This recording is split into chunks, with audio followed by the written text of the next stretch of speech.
pour environ 500 $, c'est tout à fait possible. Cela montre toutefois clairement que le prince Harry n'attire pas les foules qu'on espérait et que les billets ne se vendent pas comme prévu. Le prince Harry est connu de ses partisans pour ses interventions franches sur la scène publique, mais tous ces événements ne se déroulent pas toujours comme prévu. De plus, la réaction du public peut parfois différer considérablement de ce qui était prévu. Suite aux rumeurs selon lesquelles Harry aurait participé à une conférence en échange d'une rémunération de 50 $, une nouvelle situation retient désormais l'attention. Cependant, le nombre de participants a été bien inférieur aux attentes des organisateurs. Que s'est-il réellement passé lors de cet événement? Pourquoi une apparition aussi coûteuse a-t-elle suscité si peu d'intérêt? Pensez-vous toutefois que cette situation est exagérée? Ou s'agit-il d'un signe évident d'un problème plus grave concernant ces conférences et son image publique? N'hésitez pas à partager votre avis dans la section commentaires. De plus, n'oubliez pas de vous abonner pour recevoir des mises à jour sur d'autres articles similaires à celui-ci. La réalité de ce qui s'est passé à Melbourne avec Harry. De plus en plus de personnes affirment que le roi Charles, Harry et Meghan sont prêts à tout pour saper la monarchie et que cela est toléré. Harry aurait exigé des honoraires de conférencier extrêmement élevés avec un objectif estimé à 1 million de $ par discours. Ce chiffre était frappant et accrocheur, le genre qui fait la une des journaux et suscite l'intérêt du public.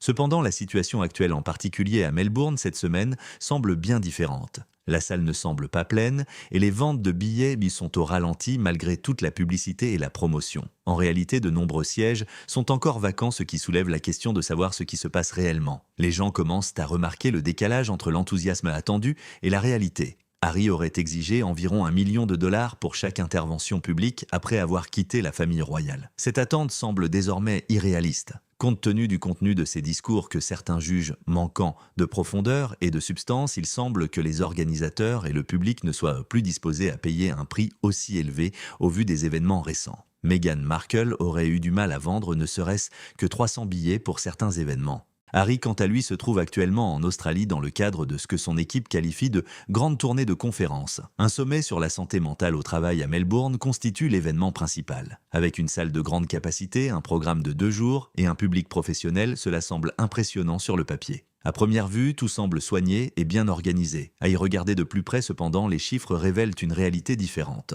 Le prix des billets a baissé de manière spectaculaire et pas seulement de façon marginale. Ils ont commencé à environ 2 400 $, ont été réduits à 2 0 $, puis encore une fois à 1 0 $. De plus, l'accès à Internet est désormais disponible pour environ 500 $. Cela signifie que pour le même événement, avec un seul conférencier principal, le prix a été baissé à 4 reprises. Les billets semblent toujours se vendre mal malgré toutes ces réductions de prix. Cela implique que la demande n'est pas aussi forte que prévu. Harry est également présenté comme un conférencier sur les questions de santé mentale. Les détracteurs rétorquent qu'il n'est pas un professionnel qualifié en santé mentale. Ils se demandent si quelqu'un qui a parlé sans détour de ses difficultés personnelles, y compris de sa consommation de drogue dans ses mémoires, devrait être considéré comme une autorité dans ce domaine. Certains détracteurs soulèvent également des inquiétudes concernant son parcours professionnel, telles que son incapacité à fidéliser ses employés à long terme. Cela remet encore davantage en question son autorité pour aborder les questions de santé mentale au travail. Le chiffre initial d'1 million de $ est au cœur de tout cela. Lorsqu'il s'est lancé dans ce domaine, c'était l'objectif déclaré de ses interventions. Bien que cela lui ait valu une image publique positive, ce chiffre n'a jamais été ni confirmé ni réfuté de manière concluante. La différence est désormais flagrante par rapport à l'événement de Melbourne où des rumeurs indiquent qu'il pourrait gagner plus de 50 000 $. Cela représente une baisse d'environ 95% en seulement quelques années. L'événement a toujours du mal à attirer un public nombreux malgré ses honoraires et ses prix de billets réduits. Cela met en évidence le décalage entre la vision initiale et la réalité actuelle. Une carrière de conférencier, autrefois considérée comme très lucrative, semble désormais bien moins sûre. Le sommet de Melbourne devait initialement se dérouler sur 2 jours avec des billets coûtant environ 2 400 $ et une catégorie supplémentaire à 2 0 $. Une nouvelle option a ensuite été ajoutée avec une participation en présentiel à 1 0 $ et une diffusion en ligne à environ 500 $. Ces modifications laissent entendre que les organisateurs testent diverses stratégies pour augmenter la fréquentation, mais les résultats n'ont pas été à la hauteur des attentes. Selon des observateurs comme Kinsey Schofield, Harry n'attire pas les foules importantes que son équipe espérait. Les ventes de billets elles-mêmes démontrent qu'il ne s'agit pas simplement de conjectures. Les chiffres démontrent sans équivoque un manque de demande solide. Cette tendance avait déjà été suggérée par un incident antérieur à Washington. Les attentes étaient élevées et les billets coûtaient environ 800 $. Les participants s'attendaient à entendre des propos stimulants et significatifs. Les retours des participants ont toutefois révélé une insatisfaction. Certains ont qualifié l'expérience de déroutante, affirmant qu'il y avait un manque de données, aucune recherche approfondie et aucune réponse claire. Ils ont plutôt perçu ce qu'ils entendaient comme étant principalement des points de vue personnels. L'événement de Melbourne semble désormais prendre la même direction que précédemment. Cela ne semble pas être un problème ponctuel ou un mauvais timing. Il s'agit plutôt d'une tendance qui commence à se dessiner. Le plan initial était de présenter Harry comme un conférencier de valeur et de l'associer à des autorités et spécialistes internationaux de renom. Une forte autorité, des connaissances approfondies et des perspectives originales que le public ne peut pas trouver facilement ailleurs sont toutefois nécessaires pour un tel positionnement. Mais sans ces attributs, il est difficile de maintenir un intérêt soutenu ou de justifier des prix élevés, et cette difficulté devient de plus en plus évidente à chaque événement. Le prix est-il justifié par le contenu ? Le public a-t-il reçu ce qu'il attendait ?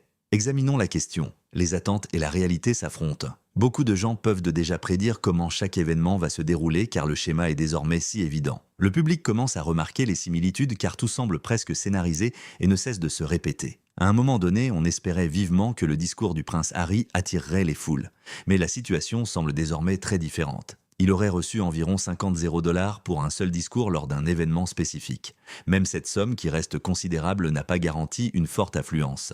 Selon certaines informations, la vente des billets a été difficile dès le départ. Afin d'attirer davantage de participants, les organisateurs se sont retrouvés à baisser les prix à plusieurs reprises.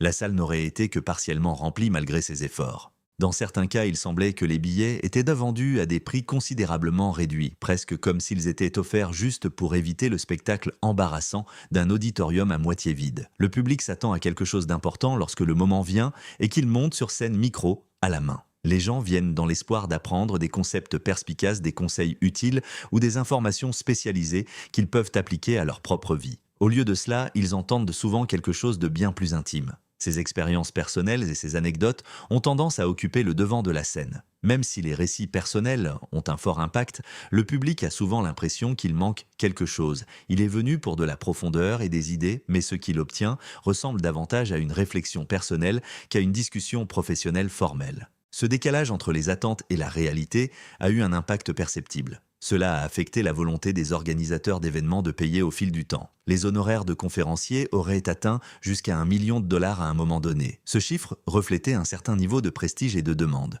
Les honoraires le sont désormais tombés à 50 $, ce qui présente une situation complètement différente. Il ne s'agit pas d'une correction mineure ou d'un petit ajustement. C'est une baisse spectaculaire et notable. Un examen attentif révèle que les chiffres parlent d'eux-mêmes. La baisse de $1 million à 50 $ représente environ 95%. À tous égards, il s'agit d'un changement significatif. Cela implique que les attentes initiales étaient bien supérieures à ce qui est réalisable compte tenu des circonstances actuelles. Certains ont commencé à parler d'un écart d'$1 million, ce qui constitue une explication simple de la divergence entre ce que l'on pensait auparavant et ce qui se passe actuellement. La question de l'attrait auprès du public est un autre sujet qui revient sans cesse. Partout où il se rendait, on s'attendait à ce que son nom à lui seul attire des foules considérables. Les rapports indiquent toutefois que cela n'a pas toujours été le cas. La demande s'est avérée inférieure aux attentes dans plusieurs endroits. Cela a soulevé des inquiétudes quant à savoir si la perception générale souvent associée à la fois au prince Harry et à Meghan Markle affecte négativement l'intérêt du public. Certains détracteurs affirment que la controverse entourant la marque qu'ils représentent influence la façon dont les gens réagissent à leurs apparitions. Le fait que les ventes de billets semblent rencontrer des difficultés malgré la réduction de 50 $ du prix rend la situation encore plus surprenante. Réduire le coût d'un événement augmente généralement la demande et le rend plus accessible. Ce résultat attendu ne semble pas se concrétiser pleinement dans ce cas précis. Il en résulte un décalage entre l'offre et ce que les consommateurs sont prêts à payer, ce qui soulève davantage de questions quant au niveau réel d'intérêt en coulisses. Beaucoup de gens ont du mal à ignorer la dimension supplémentaire de cette histoire. Des sujets tels que la santé mentale et le bien-être au travail sont fréquemment abordés lors de ces conférences. Il s'agit de questions importantes qui touchent un grand nombre de personnes. Cependant, il a été rapporté qu'environ 25 employés ont quitté les activités liées à lui depuis 2020. Les changements de personnel peuvent survenir pour diverses raisons, mais le nombre lui-même a attiré l'attention. Chaque incident ajoute une nouvelle pièce au puzzle, et à mesure que le schéma se répète, de plus en plus de personnes commencent à le remarquer. Que promettent exactement les organisateurs de l'événement si les participants paient pour acquérir des connaissances professionnelles, mais repartent avec quelque chose de différent? À qui s'adresse ce message? Enquêtons. Harry et le public sont de plus en plus déconnectés. Il était difficile d'ignorer la réaction du public. Le prix de $800 par place a immédiatement suscité de grandes attentes. Les participants n'étaient là pas des spectateurs occasionnels. Ils sont arrivés avec la conviction qu'ils allaient de vivre une expérience qui vaudrait chaque centime dépensé. On s'attendait à ce que le contenu soit exhaustif, bien préparé et riche en informations pertinentes. Beaucoup espérèrent des concepts bien pensés, des conseils clairs et des leçons utiles qu'ils pourraient appliquer à leur vie ou à leur carrière. Cependant, ces attentes ont commencé à s'estomper au fur et à mesure que l'événement avançait. Les réactions des participants après coup ont clairement montré que, du moins dans l'esprit, ce qui avait été présenté ne correspondait pas à ce qui avait été promis. Ce qui a été proposé au public ressemblait davantage à un ensemble de points de vue individuels qu'à une étude approfondie ou à des conseils structurés. Le contenu manquait d'un cadre solide, d'une analyse approfondie et de l'impression qu'il s'appuyait sur des données fiables. Compte tenu du prix payé par les participants pour être présents, cela semblait désinvolte et peu professionnel. Et c'est là que les choses commencent à ressortir encore davantage. Il ne s'agissait pas d'un incident isolé. Cela ne semblait pas être une simple erreur ou un incident qui n'avait tout simplement pas fonctionné. Au contraire, cela semblait suivre un schéma récurrent. Chaque intervention avait la même structure, ou plutôt l'absence de structure. Il n'y avait pas d'analyse approfondie, pas de preuves convaincantes, ni d'explications à plusieurs niveaux sur des concepts complexes. À chaque fois, l'accent restait fermement mis sur les expériences individuelles. Même si les récits personnels ont un grand pouvoir, le fait de s'appuyer uniquement sur eux a commencé à sembler monotone, en particulier dans un cadre payant comme celui-ci. Ce schéma est devenu de plus en plus perceptible à mesure qu'il persistait. La répétition rendait l'expérience prévisible, et les gens ont commencé à remarquer les similitudes entre les événements. Certains ont même qualifié les événements d'ennuyeux, affirmant qu'il était difficile de rester intéressé. La tentative de vendre des billets a commencé à sembler déconnectée de l'offre réelle. Cela donnait l'impression que quelque chose n'allait pas tout à fait. Parallèlement, le tableau d'ensemble a retenu encore plus l'attention en raison d'une autre circonstance.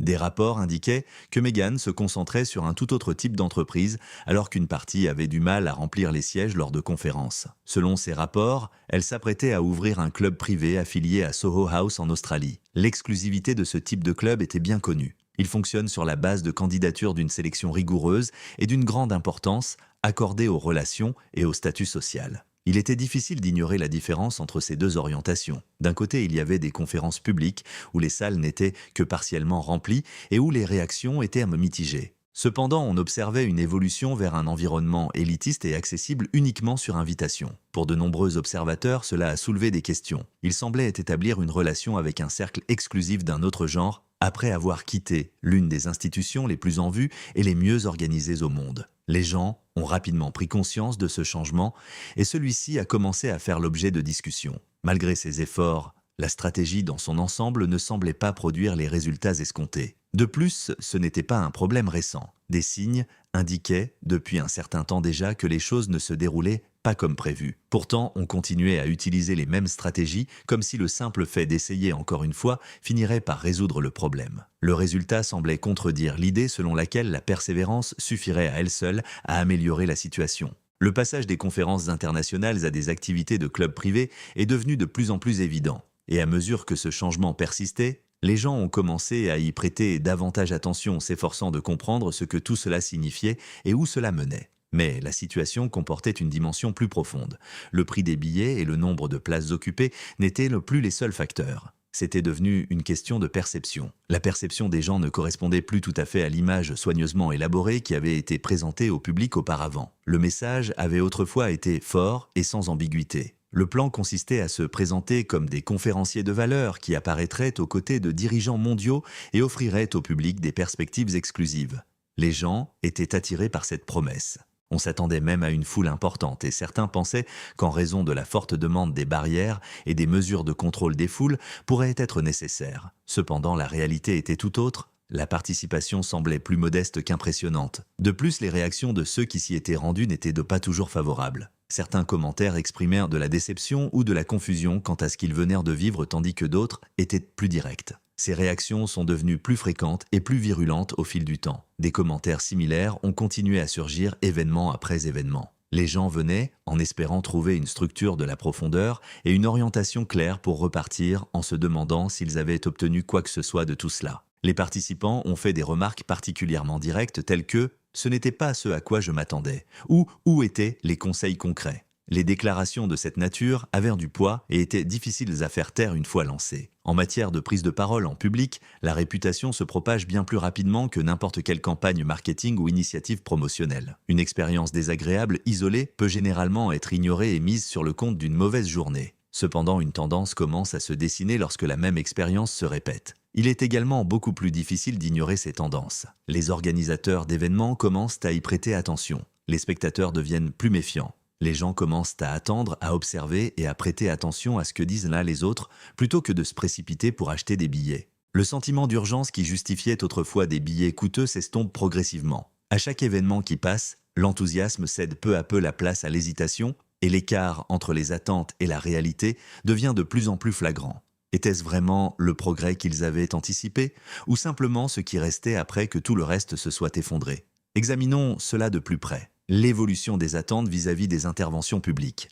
Lorsque Harry est monté sur scène à Washington DC, il s'est plaint du manque d'intimité dont il souffrait depuis sa naissance. Il n'a apporté aucune réponse concrète ni aucune suggestion utile. Au contraire, le public a dû subir une nouvelle crise émotionnelle. Étant donné qu'ils avaient dépensé environ 800 $ en billets, de nombreux spectateurs ont été déçus. Certains étaient mécontents de ce qu'ils avaient reçu, estimant que l'expérience n'était pas à la hauteur du prix. La crédibilité est désormais considérée comme un enjeu plus important. Lorsqu'une personne est perçue comme une autorité ou un expert, le public s'attend à des connaissances pratiques et à une réelle valeur ajoutée dont il pourra tirer parti. En l'absence de cela, la confiance commence à s'éroder. Cette confiance semble s'amenuiser en ce moment. Bien que des réservations pour ces événements continuent d'être effectuées, l'enthousiasme à leur égard est moindre. Les gens hésitent de plus en plus à s'y rendre. L'enthousiasme diminue et l'incertitude grandit. On peut déjà percevoir ce changement. Certains détracteurs conseillent même aux gens de bien réfléchir avant de dépenser beaucoup d'argent pour ce genre d'événement, affirmant que la valeur obtenue pourrait ne pas justifier la dépense.